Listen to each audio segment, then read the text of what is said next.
前はもう死んでいる。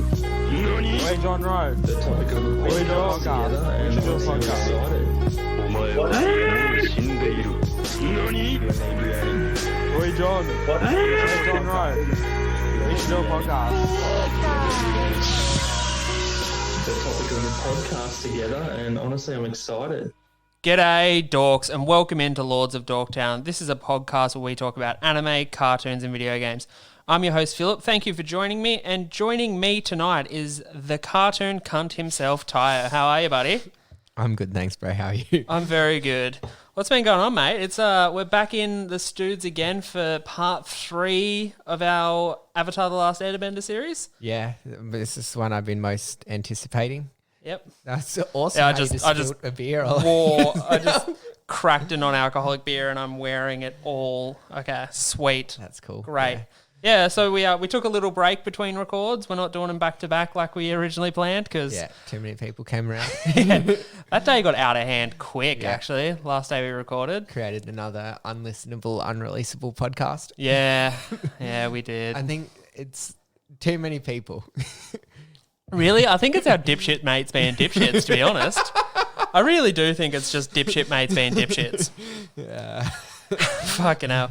So has anything, I wanted to start like a new little weekly segment just to catch up on shit that we've been, watching, reading and listening to outside of the topics we talk about. So I thought we'd get started each week with a what's been getting it for you lately, buddy? Anything been getting it for you? I know I'm super late on the wagon, everyone, but I just started Love, Death and Robots. Oh my God. Yeah. Oh my God.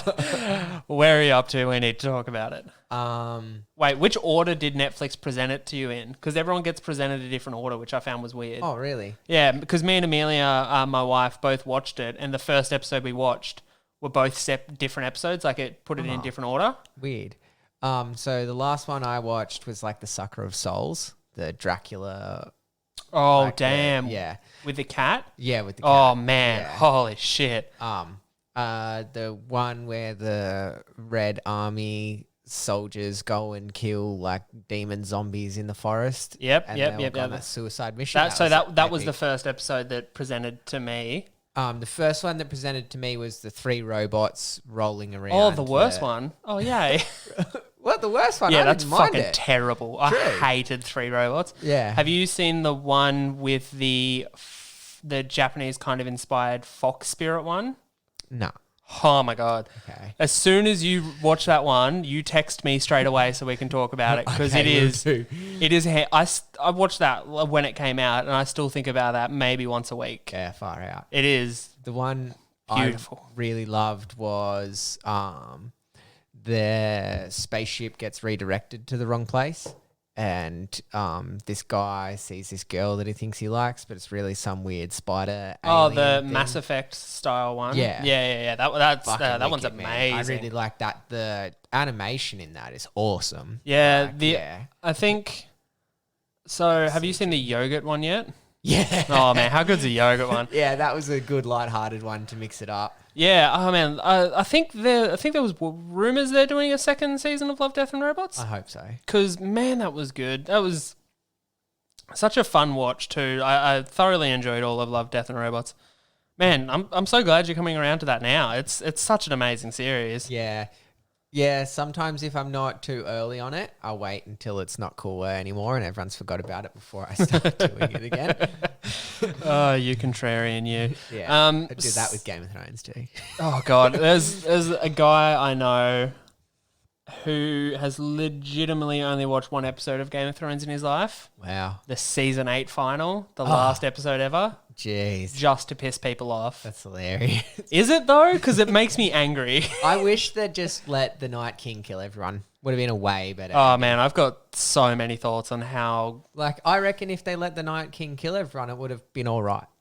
Like, I would have been like, yeah, that's satisfying. Honestly, they could have fixed that whole season for me if they turned the fucking brightness up like 3 fucking notches. Fucking hell. Yeah, it's I like hated like a that. DC movie. Ugh, gross. Yeah, that's been what I've been doing mostly. Still shredding Cyberpunk. Yeah, how's that going? Yeah, it's good. I finished it as I sent. in Yeah, the yeah. chat. I saw you hit. Yeah. Saw you hit the credits. Yeah, keen to Go back in. finish it again like 5 times. Yeah, man. Still can't wait to get my hands on that PS5 copy of that game. Yeah. Oh man, that's gonna be so good. Yeah, I bet. I look at pictures of video of people playing it on PC and cry a little bit. It just looks so pretty. Oh, look at that.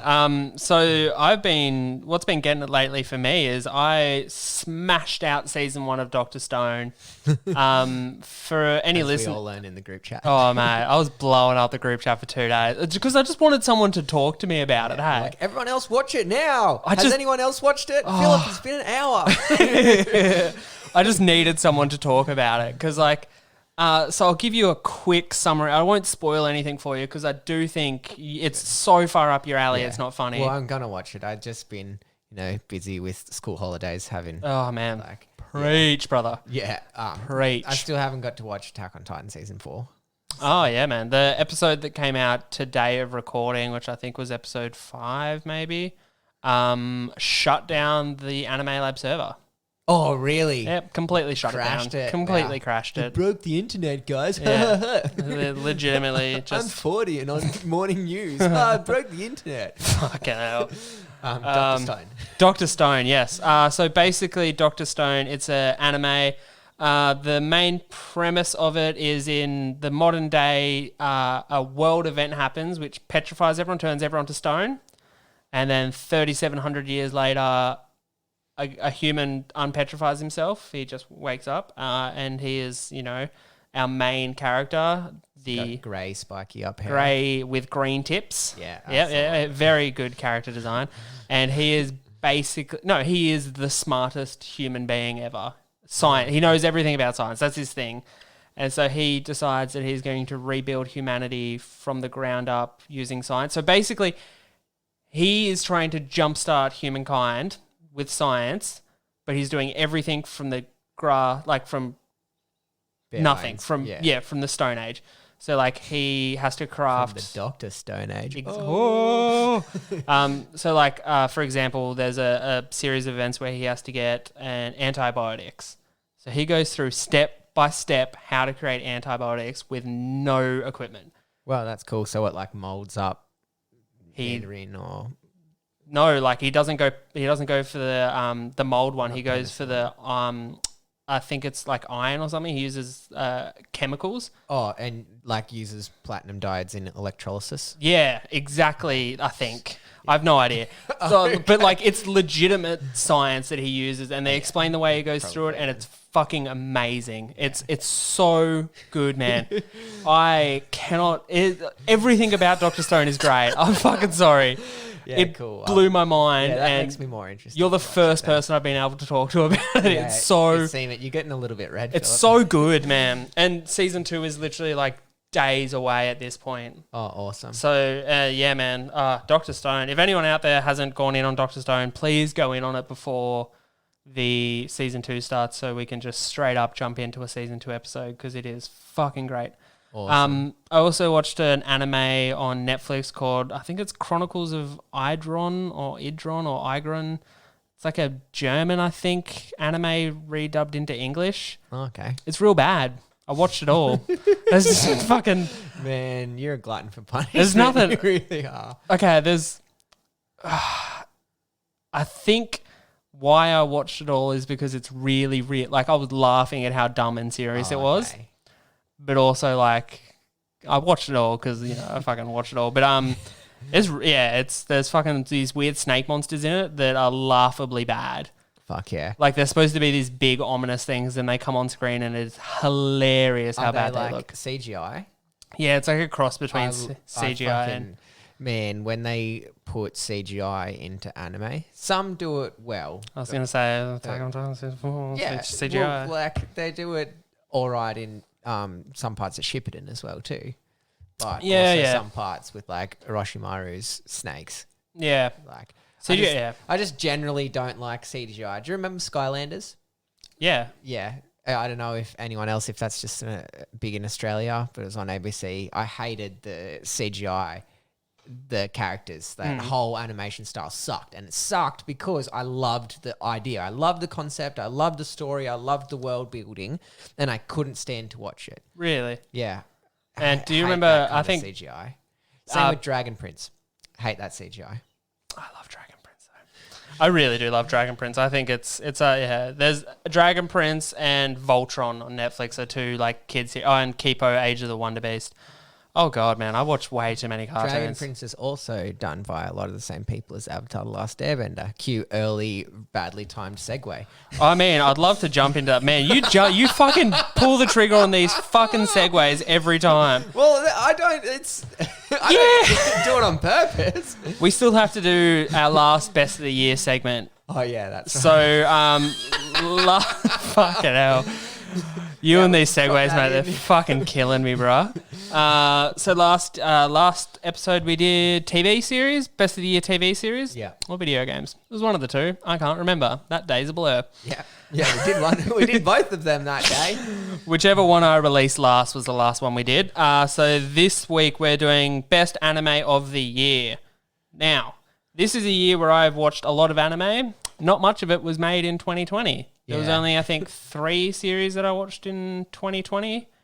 But the best of the year for me this year, mainly, it's Tower of God. Yeah, true. Mainly because, so I'll give you a bit of backstory for Tower. Tower of God was a webtoon, a Korean webtoon, right? Yeah.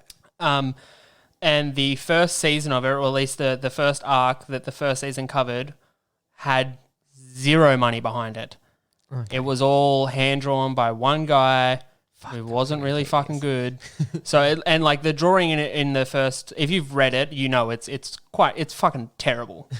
But the story is really good. Yeah. So when this season of Tower of God came out, and I actually got to watch that great story along with some breathtaking animation and some beautiful color palette, like the whole color palette of that series is amazing, was amazing to me. Watching Tower of God this year was, I can't even describe how happy I was, because it was that realization of that perfect first arc that I read but looked terrible.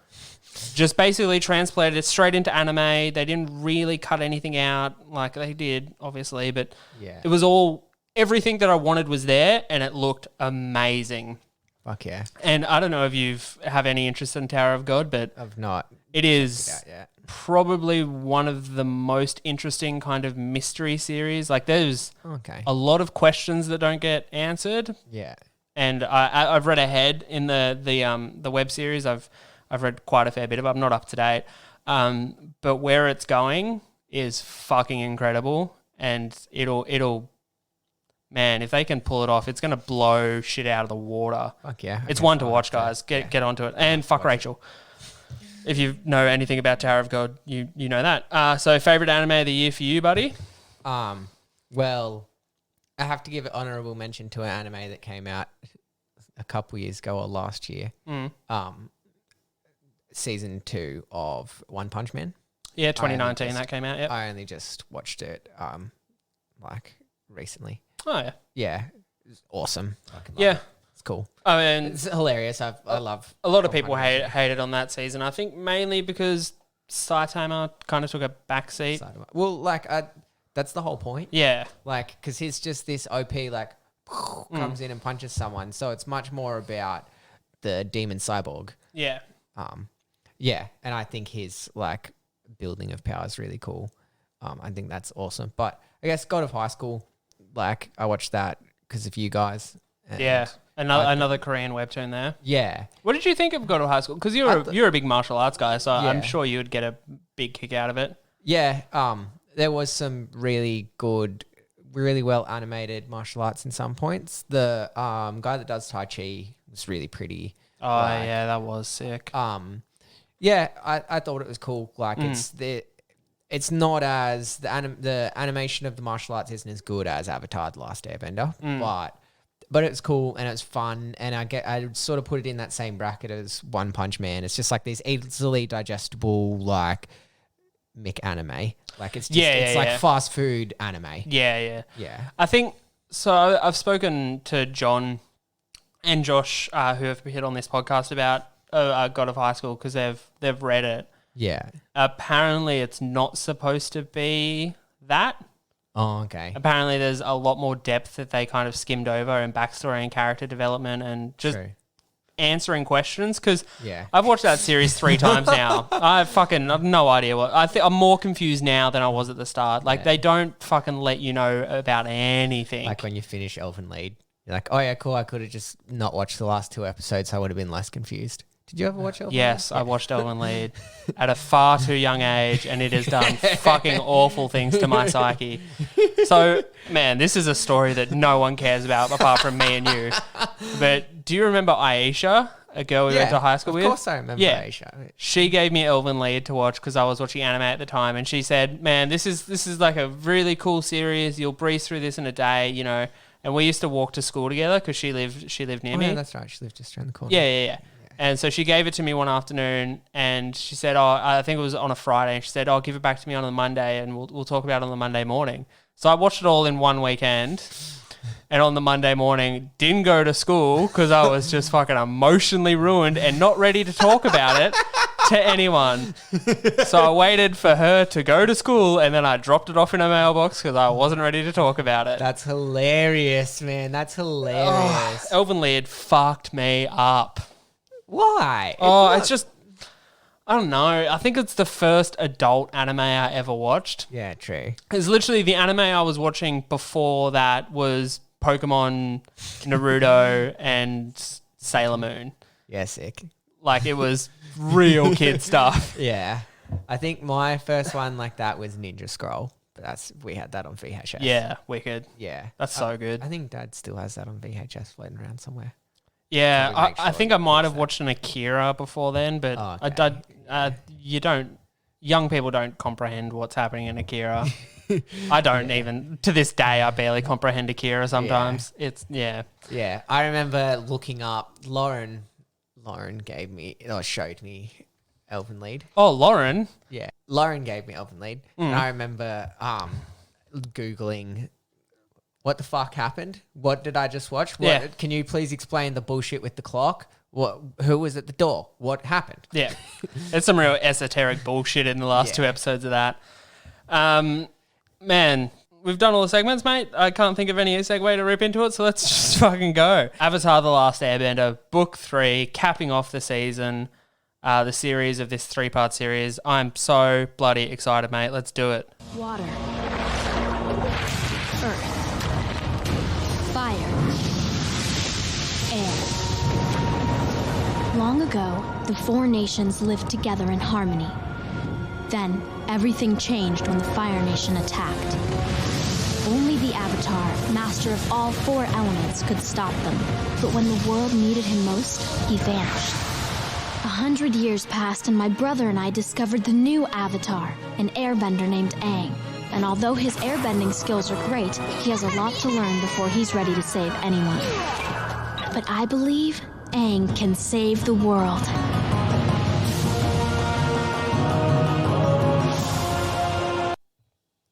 So Avatar: The Last... on Avatar. Previously on Avatar. So Book 3, Avatar, it kicks off after the events of Book 2, obviously, with Aang taking a big old lightning strike to the back.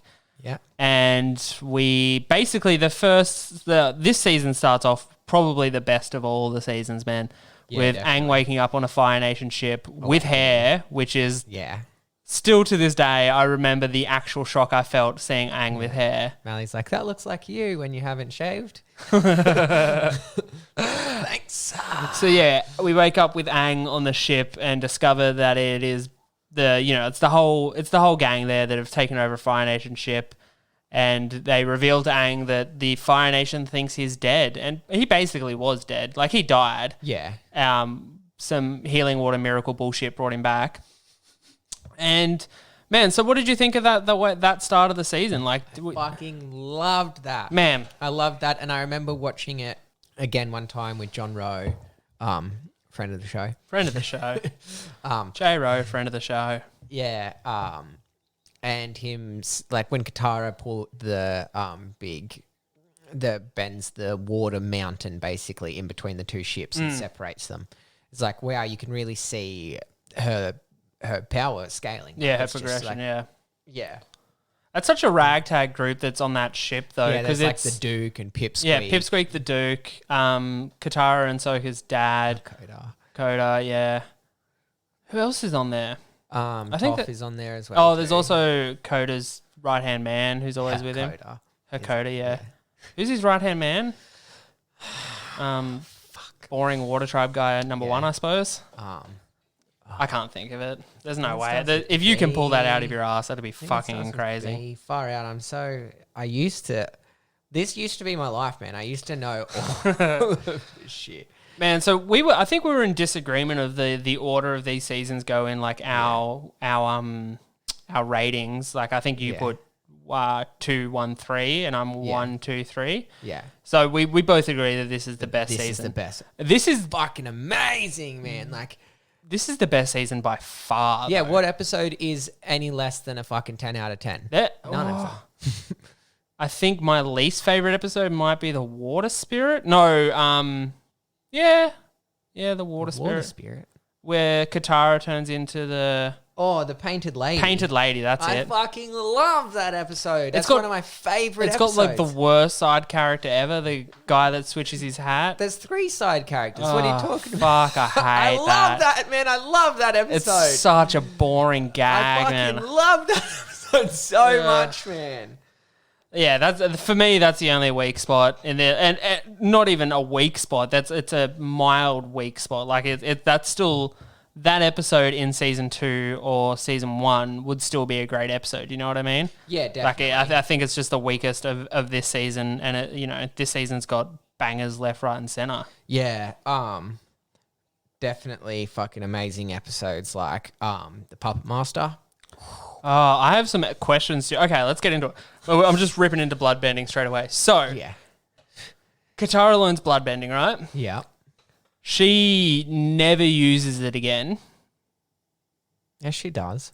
She uses it once. In the episode The Southern Raiders Yeah.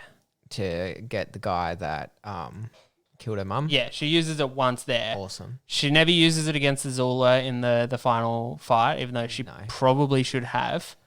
Does Aang know bloodbending? I don't think so. You don't I think so? Maybe by the end of it, he would. Okay. By the time he's an adult, but all through until the end of book 3, he definitely wouldn't know it. So, in Korra, in book 1 of Korra, Fuck what that's a big pet peeve I have with Korra. Yeah, is how they okay. trivialized spirit bending and blood bending. Like that's that okay. That's my thing. Okay, so bloodbending is not spirit bending. It's a completely different thing. They're 2 separate entities. Yeah, totally different. But every spirit bender we see in Korra is a waterbender. Yeah. Suggesting that water and spirit are somehow linked when Yeah. it comes to bending. Jesus Christ, that was loud. Yeah, yeah. The blood bending, there is this whole blood bending connected to spirit bending thing, and then this whole psychic blood bending, which I get is like it's cool because there is like the girl from the Red Lotus, not Palif, I can't remember her name, the one with no arms. Yeah. Is basically psychic bending. Yeah, and the yeah. explosion bending is basically psychic bending too. Sparky Boom Man. Yeah. Also a fucking amazing part of this series. Sparky combustion Boom bending. Man. Oh man, please call him by his proper name. That effect of the explosion. Yeah. Oh man, that's so good. And that episode he comes into the Runaway is such an amazing. I think it's the only episode in the whole series that does the kind of record scratch. Yeah, where it, 3 weeks earlier. Yeah, and I think it utilizes that trope spectacularly. Yeah. It's so good. But back to Korra and Yes, okay. them destroying this a little bit. Well, no, I have this thing, right? And I think that bloodbending kind of breaks Avatar at some point. How so? Okay, so waterbenders can manipulate the water in a person's body to control that. Yeah. So and firebenders manipulate heat. Yeah. So a firebender could technically manipulate the heat in your body and create spontaneous human combustion. I don't know if it's... I feel like they could make spontaneous human combustion with their own chi, but they use their chi to create the fire. They don't necessarily manipulate fire. I mean, per se. oh yeah, okay, chi, Their chi is reaching out and becoming fire or touching the fire. I remember even when I watched that Puppet Master episode, I remember even thinking, I'm like, oh, this kind of feels out of place in universe. It would have been better in an R-rated anime. All of these powers would have been so much better. That's what I like in book 3, which definitely saves Korra. When Zahir takes the breath out of the Earth Queen, that is fucking cool. And bloodbending, there could be heaps of cool shit. But then again, earthbending, a lot of us is carbon as well too. And Kyoshi used earthbending and to keep alive for a lot longer. There is potential that could be you could be like a necromancer. You could animate corpses with earthbending stuff. There's so much that could go into it. I just feel like bloodbending.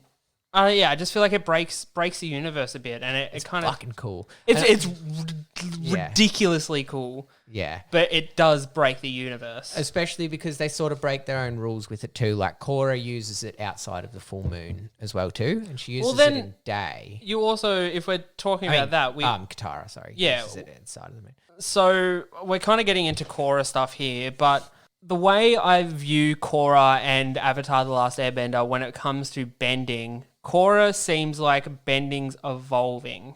Yeah, definitely. Because metal benders are a dime a fucking dozen. Yeah. But I guess that's a natural progression. And then there's multiple lava benders as well too. So does that make bending an evolutionary human trait?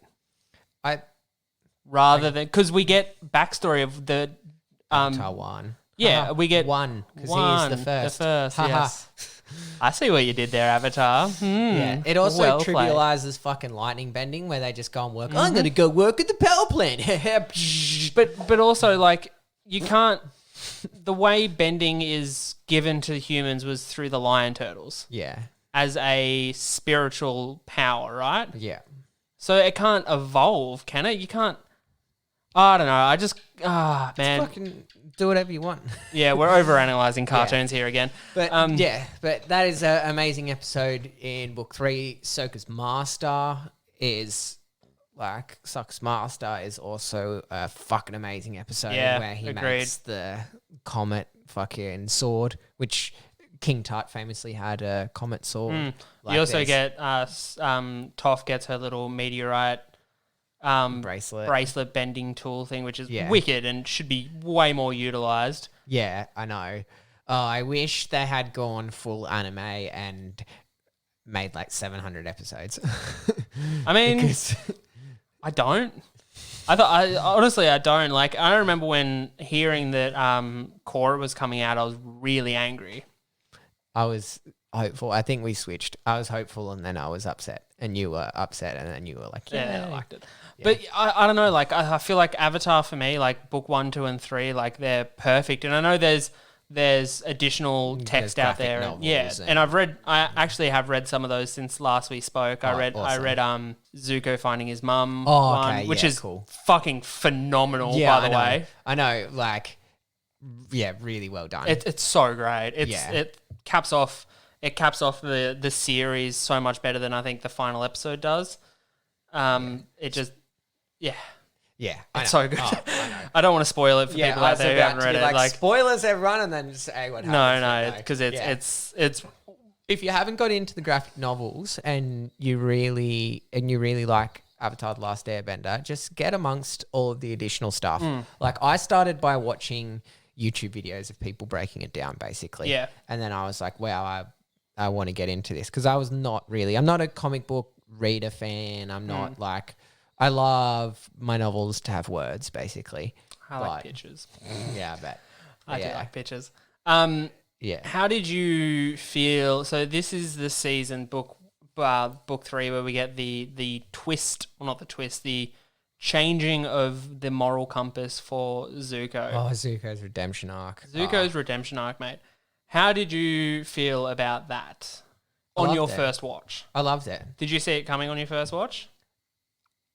Yeah. Like I always Zuko was my character. Yeah. Like, so I was like, that's me. Like, and I always knew that. Just being with Iroh, like you just saw that was going to happen, and for sure. I'd like, and not that it's like painted obviously, but it's just like if that didn't happen, I would have been like, oh, that's not how a story goes. But I'm pretty good at working out how things are going to end because his consumed a lot of his media. speech to his dad during the Day of the Black Sun. Yeah, the Day of the Black Sun. Thank you.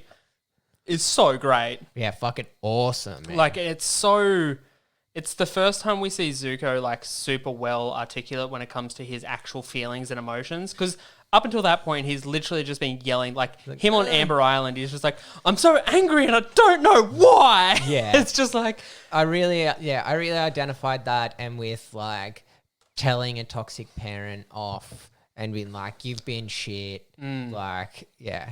oh yeah, I definitely don't live vicariously through that moment over and over again.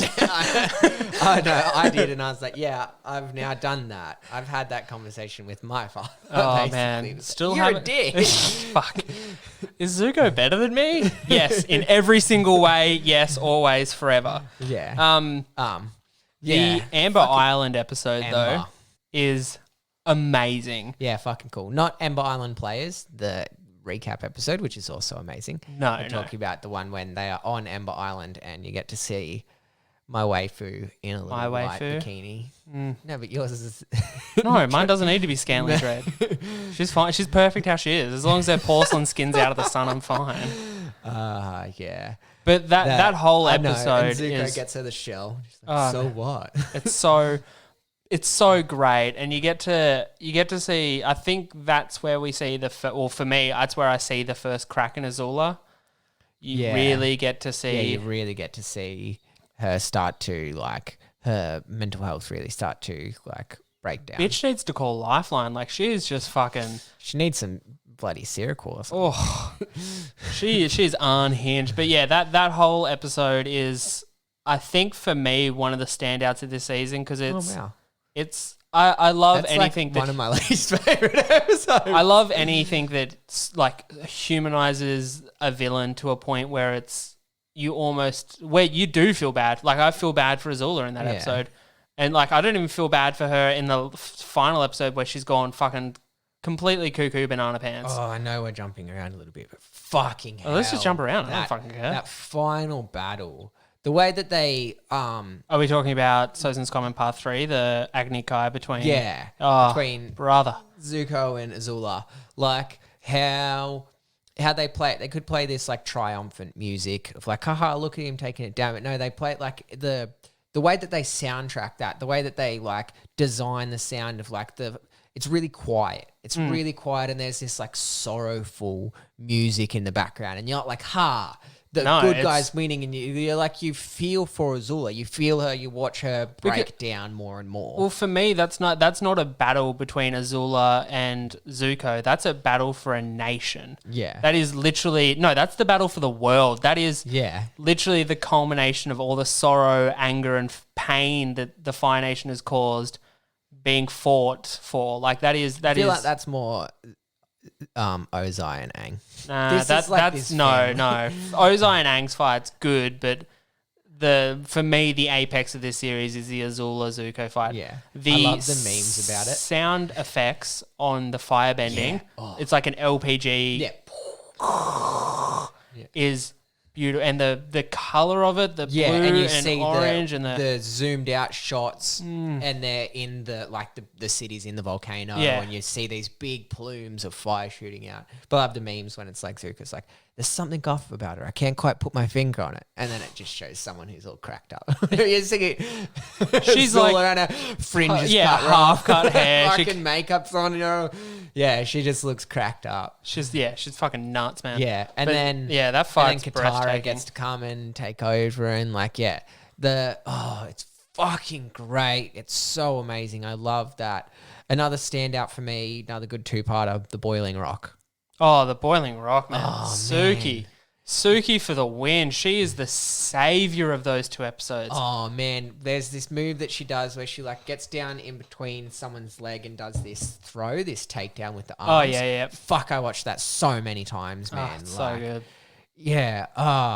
The Boiling Rock is not only great for Suki, but it's the Ty Lee and May redemption as well. Yeah, for sure. And that scene where you see Azula about to like hit a killing blow, and it's the frame is focused on Azula, and you just from out of frame you see Ty Lee's fist pop in. Yeah. And it's slow motion, and you see Azula kind of contort and go limp, and that scene is like that. You know that scene from The Simpsons where like, and just here you can see where his heart breaks. It's like you could just stop it to see where Azula heart breaks, where she realized Ty Lee has just taken her out. Like it is. Yeah, I know, it's amazing. Fuck, I love. Yeah, Boiling Rock is great. Yeah, I know, it's really, really cool. And then you get to see Zuko's cool thing that he'd learnt from Iroh about how the breath keeps you warm, which is like a callback to what he tells him in the end of the first book. Like, remember your breath, because they send in that other firebender, fire out, can't remember his name at the moment. The Jack dude. Yeah. And he's all freezing and dying, but Zuko's in there like blowing fire and staying warm, which is a thing like the airbenders manage to regulate their temperature through the breath, which is like, I think a little nod to like Wim Hof, the Iceman, who uses like his breath to keep warm. And that's why like even the like Sokka and Katara and all of the Water Tribe are in there rugged up. Yeah. And Aang's just rocking around in his like threadbare monk clothes. His outfit this season, outfit changes, the Fire Nation outfit's spectacular. The headband episode too is so great. Yeah, that's another good one where it shows like, which is something pretty particular in Australian history, where it really shows how the winning side gets to tell the story. Oh, and they're like, oh yeah, and then Sozin defeated the Air Nation's army. Yeah. And yeah, it's so fucking cool. They put so much stuff in it. Like, they just put so much care into this world, man. And I think it's what makes excuse me.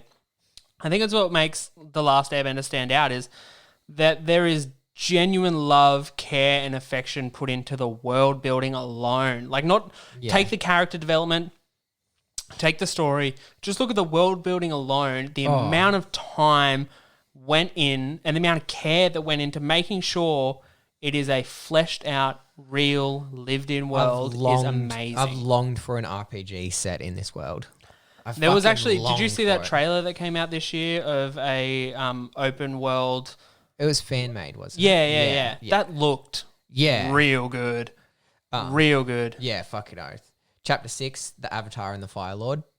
Really cool because it talks about, that's where Zuko gets sent and then Aang is learning from Roku's like in the spirit world, and then Zuko is learning through the Fire Sage's history. Yeah. And it's really cool because it's like the future Fire Lord, Zuko, and then Aang, the current Avatar, but then it's also like the Fire Lord Sozin and Roku. And then it talks about like that Zuko's great-grandfathers are both of them. Like his great-grandfather on his mother's side is Roku. Yeah. Like, and it's like, oh shit, plot twist. Like I literally read the name of that episode just then and got goosebumps. It's a really good episode. I love Roku's backstory too. Like the little montage of him learning the elements and all these different masters is, it's really, man, I'm a sucker for a montage, especially a training montage. The earthbending master that he learnt from there is the earthbender in the opening sequence. I thought so, yeah. Yeah. I think that was originally going to be Aang's earthbending teacher, but then they decided to make it a girl and then decided on Toph, which was fucking amazing. Best decision they've ever made. Yeah. I actually like read a whole like 14-page fucking basically a magnum opus of some internet troll who was like, why Toph ruined Avatar. I just read it all and I'm like, man, like every point he made, I'm like, you just fucking hate women. This has nothing to do with this little blind girl. Who hurt you, buddy? Who hurt you? His inability to get laid. Nightmares and daydreams. Oh, Nightmares and chakras. Nightmares Everybody and loves chakras. Daydreams has my favorite Upper and Momo scene in the whole Me too. series. I fucking man. love that. It's so good. The dueling. Momo as this like old school wise samurai with the corn stalk hanging out, the wheat stalk hanging out of his mouth is just I live for that shit. I might even get it tattooed today. That's a plan for me. I've wanted that one for ages. It's so pretty. Yeah. Fucking love that shit. The Western Air Temple, awesome. Well, after the Black Sun, Western Air Temple, awesome because I love seeing the Western Air Temple, how it's like hung upside down from there. And then that's the beginning of Zuko's convergence with Zuko gang. practicing his introduction to the badger frog is... Hi, I'm Zuko. That's so great. Zuko here. It's so good. Yeah. Oh, God, I love Zuko. You know that. Man. And then, awesome. Firebending Masters. Fuck yeah. Learning about the Sun Warrior civilization. I reckon just The hearing the dancing sound, dragon. hearing the soundtrack in that episode where it's like, that's where it comes from. Oh man, so good. And yeah, like the fact that kind of ties back into Iroh being the last dragon. Yeah. He's Which is fucking cool. Yeah, man. Well, we hear that throughout the series that Iroh is the last dragon, and I remember at the time when I watched this the first time, I was like, oh, and coming up to this episode, I'm like, fuck, man, Iroh killed a dragon? Yeah. That's not like Iroh. The Iroh I know would, and then you get the reveal, I'm like, I was right. Yeah, but also he was a fine. Oh yeah, he's a genocide. He did so much genocide. Yeah. And we get the Boiling Rock, which is amazing. The Southern Raiders, which is when Katara that we touched on. That's one of my sort of favorite moments of her waterbending throughout the whole series is her fuck yeah, where she makes stopping that the rain. dome. That's man. another moment in when she's fighting Hama in the Puppet Master. When they're like exploding trees because they're sucking all of the moisture out of it, and they're like sending all of these things to it. And one comes to Katara, and she just puts her hand out and just like stops it, which is actually like an earthbending move, which she's obviously learnt from, because it's not like flowing and pushing and pulling. She just stops it, and this water's just like and sprays everywhere. That is fucking awesome. And then this moment where she like freezes well, she's the most powerful waterbender. Yeah, she just like freezes the water, and then you just see this dome build, and it's just the way it slowly kind of forms through every drop, and it's so subtly animated. It's I know. It's like it's so not like pretty. it's like patch or like these fades between it. Like they've done really well. I wonder how many frames they drew for that. Meticulous. This whole season is That whole was probably series one is, person's job. Well, yeah, especially book 3. Like you go back, you watch. Like, because you don't see that much progression, but you go back and you watch the first couple episodes, and it's pretty janky compared to book 3. But like, it's still fucking beautiful, of course, and amazing. And that sort of concludes the gang's Zuko field trips.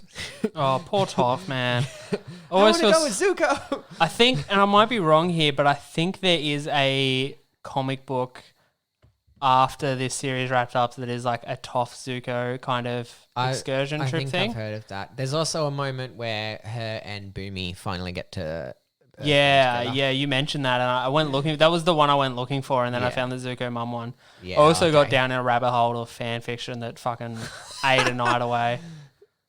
Just Katara, Zuko. Palms. Katara Zuko ships, man. Kind of love it. I ain't gonna lie. I ain't gonna fucking lie to ya. Yeah. I don't hate it. Mainly because that means May's single, but I don't hate it. Watch out, there'll be Philip May fan fiction. What are you talking about? It's already there. Yeah. Man, the dragon episodes was one of my favorite moments of this series altogether. Like, just the reveal that there are dragons in this world was such a beautiful reveal, man. Yeah. So there's a little theory on Zuko's dragon for Korra. Because Zuko has a dragon and it's neither of the masters. It's not Ran or Shaw. It might have been the egg. Yeah. It's like this running theory. Episode 1 in Sozin's Comet, the Phoenix King, fucking awesome. You get to see Azula, like the cracks are really showing then, like, and she fucking goes crazy over the pit and starts losing, like sending people off, and goes apeshit at her dad, voiced by the legend that is Mark Hamill. I fucking love that. Episode 2, the old masters. Oh, man, that's man. the episode I cry in. The White Lotus retaking Ba Sing Se, especially Iroh just standing there breathing with that I know, man. mountain of fire around him. Oh, Yeah, and then you see Zhong like fucking jetting in the air, just sending up these big walls, like these defensive walls, which again is like he's using waterbending flow in the way. yeah, that yeah. he's It's not a bending. it's not a firebending technique. That's it's that's fucking straight up cool. some water wall shit. Oh, I the do feel fucking- so bad for Sokka's master though.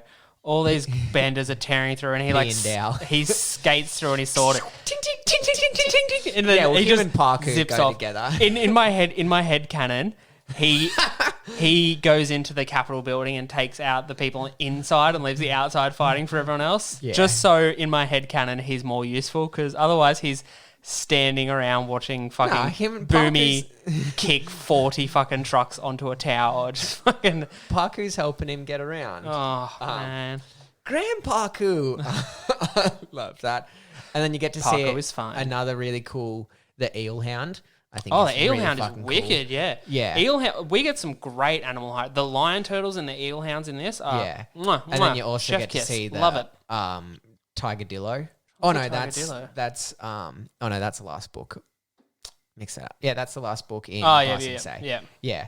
Yeah, this one's definitely the eel hound for me, the favorite. A lion turtles for me, because I think the traditional way that they look when it comes to actual mythology, Yeah. they look gorgeous. Yeah, they look just like the steps of a Chinese temple. Yeah, man, they're gorgeous. I fucking those lion turtles, man, and like the way that you like that scene where you can see the claws touching Aang's head and heart, head and chest, like that scene alone is just so pretty. Like it's fucking gorgeous, man. Iroh getting jacked in prison. Oh, fucking cool, Buff man. Iroh. Oh, I love Buff Iroh, man. I know, It's so man. good. And then, you do not look well.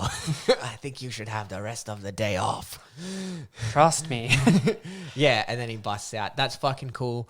And when you see him condense the ball of fire before they break the walls of Ba Sing Se, when he's like makes this huge ball and like crunches it up and then punches it through there. All the firebending in this, especially like with the Fire Lord at the bow of the ship, and just Holy fuck, man. especially the acknowledgement from Toph when she's flying above, going, "That's a lot of fire, And isn't they it?" Like, animate it so beautifully, this like orangey red glow on Toph's like relatively pale skin, especially for an earthbender. And then in her grey eyes, you see this reflection. It's like that some light is actually getting through there. the on the rewatch of this, that hit me so much harder. What the Fire Nation was at, their actual plan of what they were doing. Yeah. That hit me a lot harder, just being like, damn, that's not evil. That's diabolical. Like that is heinous. That shows such disregard for everything. Like that's not just disregard for human life. That's disregard for Earth. That's disregard Yeah. for everything. Yeah, man. it definitely whacked the whole balance of That's a the world. Yeah. His plan was to inflict a permanent scar on the planet Yeah. and a permanent reminder. Yeah, and he Like, did it's- because they changed all of the colonies and everything. The Earth Kingdom got a little chunk taken out of it that became Republic City. But yeah, just like and that too, where you see his hand like go out and how they animate this like this little spark and then this little flame and then this huge Just like torrent of fire. yeah, too. this like fucking giant amount of fire. Or the bit where he sees Aang and he like goes towards him and like rips his like cloak off and it catches on fire, and his undressing scene then is really like Well, I want to talk about that. The scene where Aang is waiting for him on the pillar, that like brief moment of Aang doing earthbending on the pillar is yeah. it's so good, man. boom, boom. Oh, it's Yeah. man. Just him just standing up there and he sends Momo away and he just takes a breath, he collects himself and he's just like, dus, and it's Yeah. just, man. Fuck, Momo's ride or die, man. He would have been there if Aang hadn't sent him away. Oh yeah, Momo, for 100% Momo's ride or die. Yeah. So I want to talk about the final fight between Aang and Fire Lord. So base level Aang couldn't deal, like Avatar State saved Aang's life. Yeah, definitely. And once Avatar State kicked in, the he Fire just Lord was was okay. done. Like Yeah, he's there was no chance. Kyoshi took control. It's like, you're dead, motherfucker. Yeah, that was some fucking Kyoshi shit right there. Yeah, because you know it wasn't Roku. What does that make the rest of the seal, the whole everything that's come before it, feel like it has a little less weight to it, knowing that Aang was always strong enough for me? I don't know. For me, because the Fire Lord was never revealed till the last book. No, like he's fighting, fighting and everything.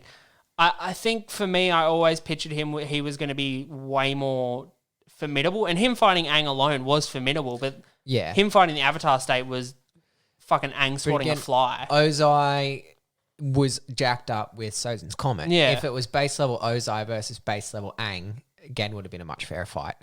Yeah, that almost, I think Aang would probably take that Aang wasn't a master. He mastered air. He was going pretty good at water. He was like halfway there on Earth and knew a bit of fire. Yeah. Like he wasn't fully realized Avatar yet. He was like a 13, like I think he was 13 by that time, or like he's 12 and a half. 14 by that, isn't he? I'm not sure if the books take, if it's a year book or whatever. Yeah, but yeah. He's under 15. Yeah, exactly. Like he's a child and he hasn't mastered all four No. elements. So yeah, he's still like, there's still this imbalance between it. Again, Ozai's jacked up on Sozin Comet juice. Yeah, but Aang's jacked up as well. He's a firebender. His firebending does get a boost from that. Yeah, but he knows dick all about firebending. Yeah. He's been studying it for like I don't know. For 2 me, days. like watching Aang swat down, like Avatar State Aang just swat down the Fire Lord. For me, it was always kind of like, that's kind of a bit. For me, that's why always the penultimate fight of Book 3 is the fight between Zuko and Azula. I think it's the most emotional. It has the most emotional weight behind it. Yeah, I definitely think so. But there's like the good ups and downs with Ozai and Aang as well too. Don't get me wrong, that fight's fucking gorgeous. The way that they wrote that he can't go Avatar State into it from the beginning of the book, basically. Yeah. Like that he had that and then he just got luck. happened to get Got pretty lucky, yeah. Yeah, get hit in the back at the right spot. Like, I think they did it pretty well. Like, how can you talk shit on that? You watch Dragon Ball Z. Goku could beat anyone. It's dumb. Yeah, like, I don't know. Like it's. I suppose. I don't know. But for me, I put Avatar way above Dragon Ball Z when it comes to... it's fucking amazing. Storytelling. Storytelling. Like, I don't know. I think there's some checks and balances that keep it pretty alright. Yeah. Like... I just... I actually don't know what I'm complaining about, to be honest. Yeah. It's fucking amazing. Fucking beautiful. It's so amazing. great. When he the way that they animate that fucking Matrix spin around shot, where he pins his arms down and pulls them down, like locks his legs, pulls his arms down, and when he does that fire, like breathes the fire out, and he Aang blows it away and touches him and does the spirit bend. Beautifully. That animated. For me is also. That's not Avatar State Aang. That's base level Aang. He had said goodbye to the Avatar State there, because he was gonna. He did win that fight. Yeah, definitely. At base level, Aang won that fight. Yeah, once Ozai got a bit tired, but again, I love seeing when Aang goes Avatar State and he gets does that shit, and then you see Ozai shit it. Yeah, and he's like, "Oh fuck, see you later." That's terrifying. Also, Ozai is a bit of a bitch. Like he's not the most powerful firebender by any stretch of the imagination. Well, I think that's what I like about Ozai is that the fact that they keep him a secret. Well, not keep him. They do keep him a secret for basically the whole show. So in our heads, he's this like we experience the same feeling towards him as Aang feels towards him that we see in his dream episode. No, Ozai, you're not wearing pants. But for us, like the viewer at that point, Ozai is this formidable, unknowable, unstoppable force. Yeah, definitely. But he's just like it's just the it's nepotism, man. Like he was born in the right place, and he's just a guy. Yeah, like he's a strong guy. I think Amashu, I think Boomy is the king there because he was so powerful. Otherwise, Aang would know that Boomy was going to be king. I feel like that's never really said, but it's heavily implied that Amashu puts the most powerful Earthbender as the king. That's a very much an earthbending thing, like sturdiness and toughness. Like you got to prove. Yeah. But like, there's just straight up nepotism for Ozai, and he was never born to do it. Iroh is the older brother. Iroh was meant to do it, but when he lost Lu-Ten, he was like, I'm going to go to the spirit world and dance with some dragons and chill the fuck out. We're going to try and forget genocide. Successfully forget genocide. Yeah. Man, book 3, Avatar, The Last Airbender, man. It's getting it. Every single episode, man. But I can't believe you don't like the painted lady. I love it. I fucking love it. I like it. The jet skis. I like it. I like it. I just think like it's the weakest. Motorcycles. Motorcycles. Total side note, but we should call jet skis motorcycles. Fuck, man. Convince all of Queensland to call them motorcycles, mate. Because they're the only people in this fucking country that buy them. Fucking rednecks, man. For any non-Australian listeners, Queensland is fucking the... Texas? Yeah. It's fucking... Texas, Florida... Yeah, it's the Texas and Florida of it. Well, I guess far north Queensland is definitely more like Florida because it's like a peninsula. Full of fucking crocs and fucked up people, yeah. Fucking Queensland, man. Oh, man. I don't have the hate for Queensland that Philip does, all of our Queensland listeners. Oh, come at me, Queensland. As long as we're not playing in the state of origin, I'm sure I can take you. That's a football... I made a football joke. Yeah. So let's wrap up this whole series on Avatar: The Last Airbender. It's amazing. It's so amazing. I'm so glad I got to fucking vent about this because it's not even discuss it to me. It's like it's literally venting some passion. Oh yeah, it's just expelling the demons at this point. Yeah, fuck. And there's still so much. I could spend another fucking 6 hours. Yeah, talking about we could. Yeah, man. Good thing we got Cora to discuss. Oh yeah, we'll get into that next time. So obviously this is getting it. Every part of this show is getting it. There is not a single thing that this show has done in my eyes that isn't getting it. It's a masterpiece, quite frankly. Yeah, like with the weakest episodes being amazing, like what can you do? Yeah, exactly. So let's get into the moldy cheese. Just one thing. Your least favorite episode, Painted Lady, one of my favorites. One of my least favorite episodes, The Papa's Beach. Lost Days. No, The Beach in this book. Yep. One of your favorites. Yeah. Look at us. Yeah, I know. It just shows that this has something for everyone. People with the wrong opinion like Philip and smart people like me. You know, I'm just going to edit out every last bit of that thing that you said. So let's get into the moldy cheese segment.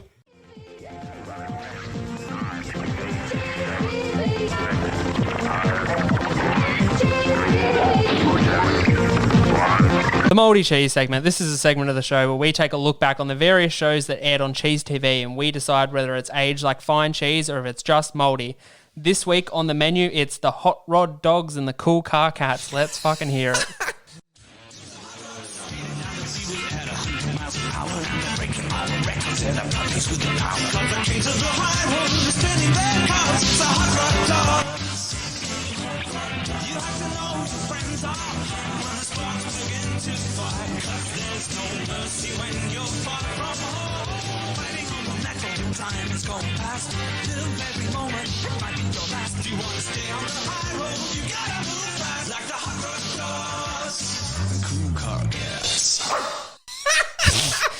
The Hot Rod Dogs and the Cool Car Cats is a British cartoon series which aired between 1995 and 1996 on ITV Kids. The series was about an anthropomorphic, there's that word again, automobiles that bore resemblance to cats and dogs. The main characters are freedom fighters trying to save their homeworld of Autotopia from the Crushers. The show ran for 2 seasons, each consisting of 26 10-minute episodes. Okay. 32 more episodes than it, or 40, 50. You right there, buddy? No. So I watched the minimum requirement of this for 3 episodes, and even that 30 minutes of this was a fucking slog. Why did everyone in the West in the 90s light dog shit and or trash cans on fire and write it down and draw it and make it into fucking cartoons? It's not even that. It's like everything everyone is trash. It's like everyone in the 90s just did fucking coke till their minds exploded and then decided to make TV. Yeah, fuck no. It's okay. So this series, right? This whole fucking series is Street Sharks. Great. Street Sharks was great. This was it's an uninspired hodgepodge of fucking dog car and cat car puns sprinkled like sprinkled with fart noises, over the top slapdick jokes, and everything in it falls flat. It is 10 minutes, mate. In 10 minutes. That yourself. Yeah, I did. Good job. In 10 minutes, I reckon they put in 40 jokes, and I reckon 43 of them were shit. Like, it is insane how bad this is. Just for an example, okay? So, for some God knows reason, the sound producers on this show decided to cheap out when it comes to the sound of the hot rod dogs driving. And instead of putting sounds of cars in there, what it sounds like is that they just got the voice actors to make the car sound. So it'll literally be like, the guy will be like, oh, we got to go for a drive. And then it'll be like, a brrrr, where are we going to go? I don't know. A brrrr. And it is fucking excruciating. When I say 30 minutes of this, like, took time off my life, 30 minutes of this, Tyson, gave me grey hairs. Like, I couldn't get it up for a week. Like, it broke me. This, of all the shows I've watched, this is the worst. Oh, fuck. This really is worse than Geeker. No, this makes Geeker look like a fucking Academy Award winning, like, a masterpiece. This is hands down the most uninspired shit fucking thing. They thought this was for kids. This isn't even for fucking humans. I wouldn't even play this to fucking actual dogs and cats to keep them amused. This is heinous background noise and a fucking epileptic fit of colours that flashed for the screen. Fuck yeah. I hate this show. Like the Polygon episode of Pokemon.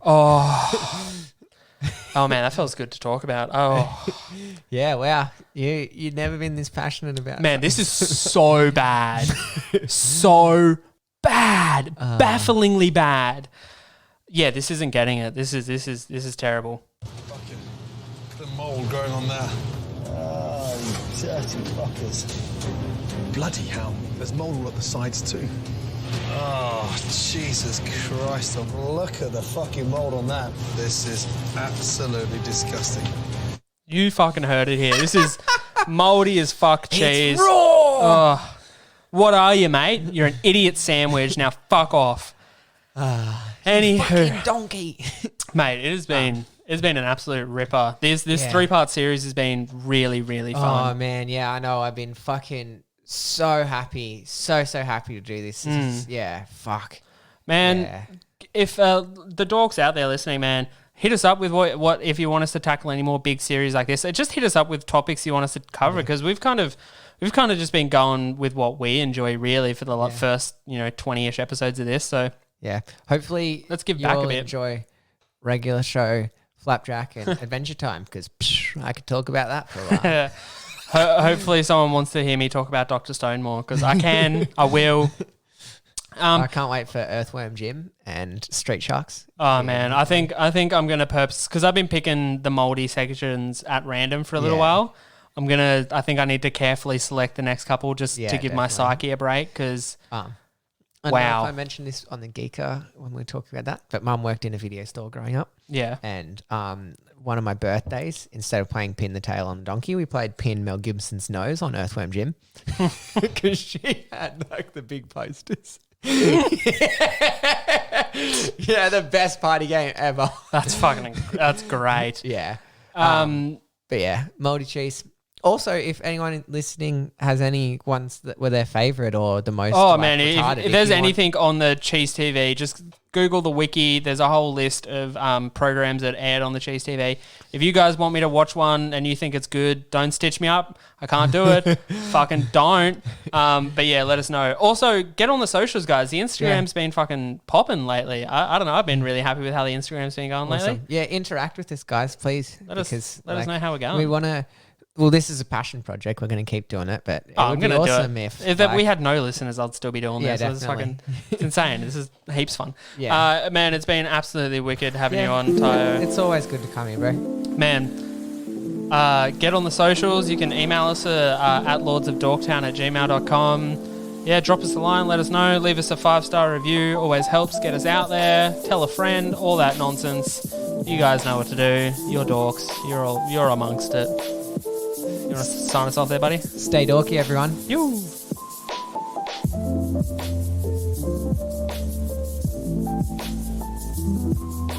fuck cool car cats and hot rod dogs. Fuck it so much.